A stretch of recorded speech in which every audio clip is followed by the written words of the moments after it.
My name is Kelsey Kalerick, and today I will be talking about the therapy styles that I used using the characters from the television show Shameless. So, a little bit of background about the family.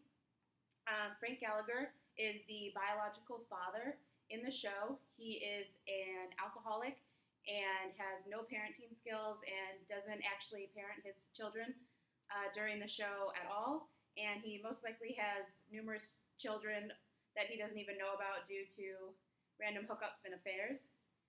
Monica is the biological mother. She is only seen a few times throughout the series. However, she only does come around when she needs money or something from her kids. She was also diagnosed as bipolar, and that will be relevant in regards to the third child, Ian, who got it through genetics, which was found out in that way. So the first child is Fiona, and she is actually the primary caregiver and guardian of all of her siblings due to the lack of parenting from her parents. So she had to step into that role when she was about 21 years old. She didn't graduate from college, but did obtain her GED later on in the show. The second child, who's the oldest boy, is Lip, who his real name is Philip, but he goes by Lip. He is very smart. However, he doesn't really like to use his abilities and apply them. He is an alcoholic in high school, and he is also an avid smoker, as are a majority of the other children.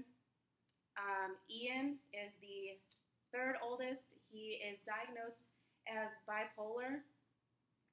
Later in his teen years, he had a bag boy job at a local grocery store, and he's very into the military. And when he was 17 years old, he actually enlisted through his brother's name and ended up going AWOL, and that's how they found out that he was suffering from bipolar disorder. Debbie is the fourth child, and in high school at the age of 15, she did become a teen mother. Her sister, Fiona, tried to get her to actually abort the child because she didn't feel like she was well suited to raise a child on her own. She did, however, end up keeping the baby, and she is raising the baby in their home. Carl is the fifth child. He is the delinquent of all of the children. He was a drug dealer at one point and ended up going to juvie and serving time there. And he has also been held back numerous times through grade school and middle school. And then there's Liam. He's the youngest child. He hasn't really gotten into any mischief or anything yet. However, he does not speak frequently, which has come up as an issue within the family throughout the series. So going along into the style of therapy that I used for the family, I used Bowen family style therapy. And he has many key concepts, but I only hit on three specific. So to target the differentiation was between self and family. So to be a healthy family and to have a healthy self differentiation, it implies that you can have a complete separation of emotions and thoughts. And then with the family, you're able to have a balance of separateness and togetherness. And then in regards to the societal processes, this really just talks about the negative social pressures, such as the drinking and the drugs. And these are more susceptible to, the family is more susceptible to these issues if they're surrounded by the culture of the drugs and the alcohol, which they are. And then chronic anxiety, which is just the stressors of everyday life, which this family, coming from a low-end, low-income area of the south side of Chicago, is very prevalent. And they have a lot of stressors during their daily lives, and they have an inability to then deal and adapt with these issues. So this is a genogram, which is a style of family mapping that Bowen used. So I created this after my first session with the family, And to just highlight a few key points, I noted that Frank, Monica, and Lip all have an alcohol problem. Frank, Fiona, and Carl have all served jail time. Um, the children have a lot of conflict, especially Fiona, Lip, Ian, and Debbie have conflict with their father, and Carl has conflict with his mother very frequently throughout the show. I highlighted that Fiona is the primary caregiver of all of her siblings, and also there is a cohabitation and separation with Frank and Monica, because whenever she comes around, she is very much in love with Frank. Frank is in love with her.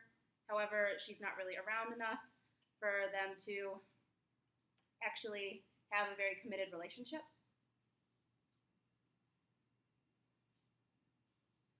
So the different techniques that I used process questions throughout the sessions, which just told them to shut off their emotions and think before they were to speak to each other. So this led to a stronger level of differentiation between self and with the family. I also used the genogram, which I just showed before, and I also had each one of them create their own genogram, which is just how they feel the relationships are within the family, and they could have described that in any way, not just specifically the ones that I used. And then I also targeted neutralizing the triangles, so I didn't let anyone drag me into taking their side of a situation, and I really focused on making sure that no one in the family was a victim of being part of a triangle, that everyone was able to discuss their problems directly with each other and solve them on their own. And then finally, I used iMessages, which just made them pause to think about how something made them feel before they negatively reacted to the situation. So then this just reduces the emotional reactivity that would happen within the family. So I also tried to highlight 3 different case-specific techniques. So this was first alcohol, and I found that Hawkins et al. Wanted to target the risk factors that come along with alcohol. So they highlighted family management practices, so no one drinks in the family, having low family bonding, which instead you would want to bring the family closer together. Sorry. And low commitment in school, which we see in Carl, who doesn't try to strive and succeed in school. And they wanted the family to show positive encouragement with academic success. So into the bipolar situation with Ian and his mother, Monica, I found that Kim et al. Did a study where their patients with high expressed emotion relatives reported higher levels of depressive episodes with the bipolar patients during the 2 years that they followed them. And expressed emotion is just the critical or hostile, emotionally overwhelmed attitudes of the caregivers. And then finally, I wanted to target on the drug use that is very prevalent during the show. And Schmidt et al. Actually found that adapting a new and positive parenting style can significantly decrease the child's drug use activity. And how are they now? Frank and Monica are now happily married and together and formed a strong connection in the home. And all of the children are able to go to their parents if they need anything. Fiona is no longer the primary caregiver. And they've all stepped up to be able to do things on their own, but still be able to rely on their family and have that closeness bond. Thank you. And these are my